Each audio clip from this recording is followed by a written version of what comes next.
Y'all, being the curse breaker ain't easy.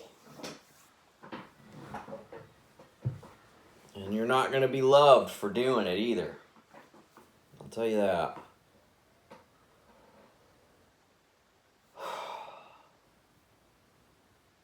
I wanted to go into a little bit of a story. Share with you some of my family history. Talking about my great-great-great-grandfather kind of reminded me that I hadn't seen my grandfather in a while. It's been over a year, maybe even going on 2 years since I've had contact or seen him. And they don't live that far. But when I realized that my folks were lying to me and were not telling me the truth about things, important things, I decided that it was best to go no contact so I could sort things out myself, heal, grow, because they weren't giving me the truth.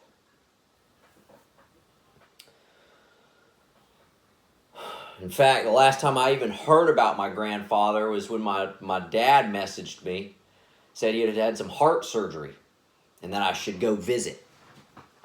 Really thought I should go visit, and I thought about it, but I never went.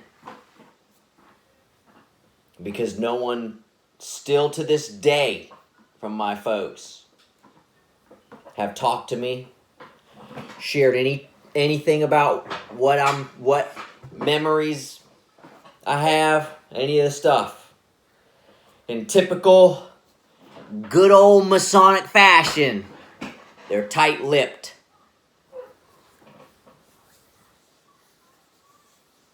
And me and my grandfather were close.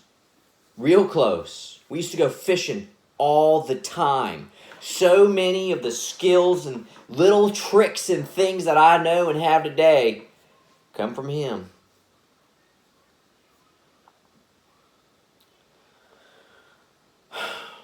And thinking about that gave me the idea to share some family history. I'd already talked about how I'll always wear this ring.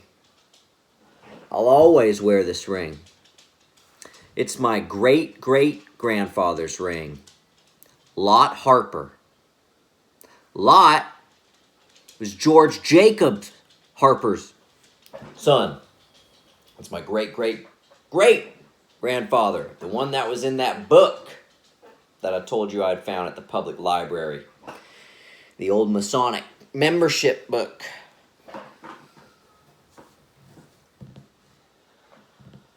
I've been told by people in my family that I look a lot like Lot. In fact, I actually share a picture of him and of my great-great-grandmother in the very first video I made for the YouTube channel. It's called The Circle. And yeah, I'd say I do. Lot was a dark one. A lot like me. We have a lot in common.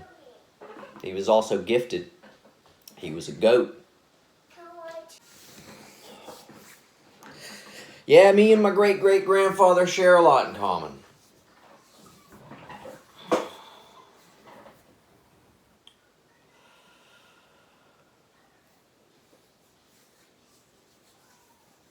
You know, he married a Black Dutch woman, Flory. I got a picture of her in that video too. She's beautiful.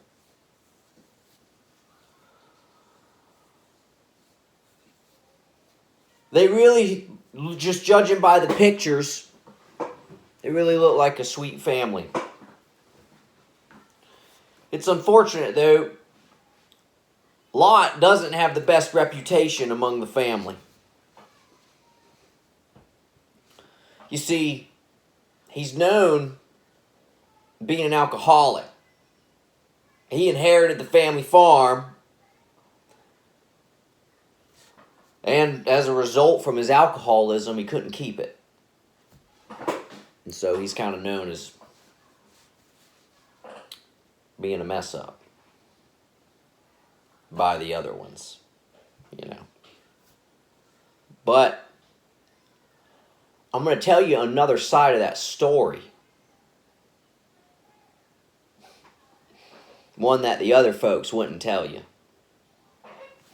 Because there's a reason why Lot ended up that way. Ultimately, he made a choice. But there is a reason. I already told you that Lot was a gifted one. And he married a dark one. 2 black sheeps together. Not a typical match from your Masonic family.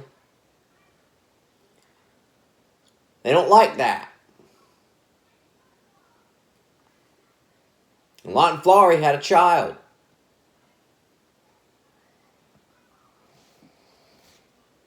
And unfortunately, they lost that child.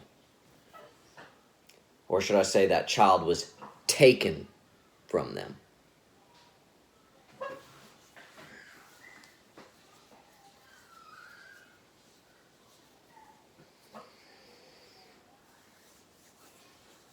I don't know if a lot of people know this. Some people probably have heard this. But these dark occults, these wicked ones, practice sacrifice. Human sacrifice. Child sacrifice.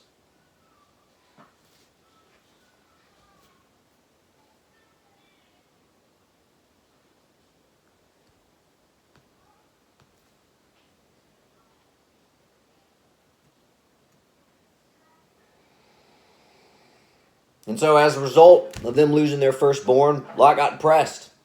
He ended up turning to drinking. Now, I mean, obviously they had another child. But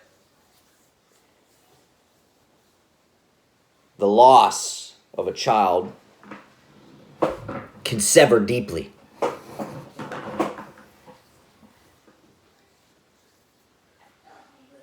I often wonder what would have happened if that child hadn't been taken from them.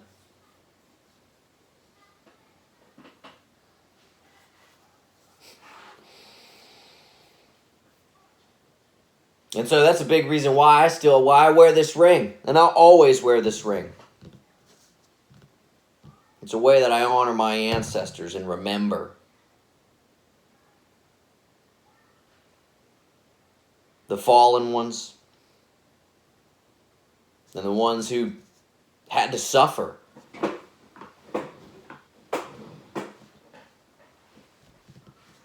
I think I've even heard people call those generations, the ones back then, the silent generation. And it just reminds me going into my earlier lesson about how many cold cases there are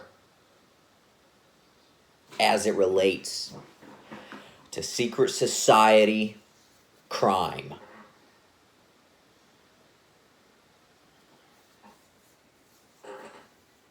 How many silent ones fell? How many secrets are buried? Y'all have a good one.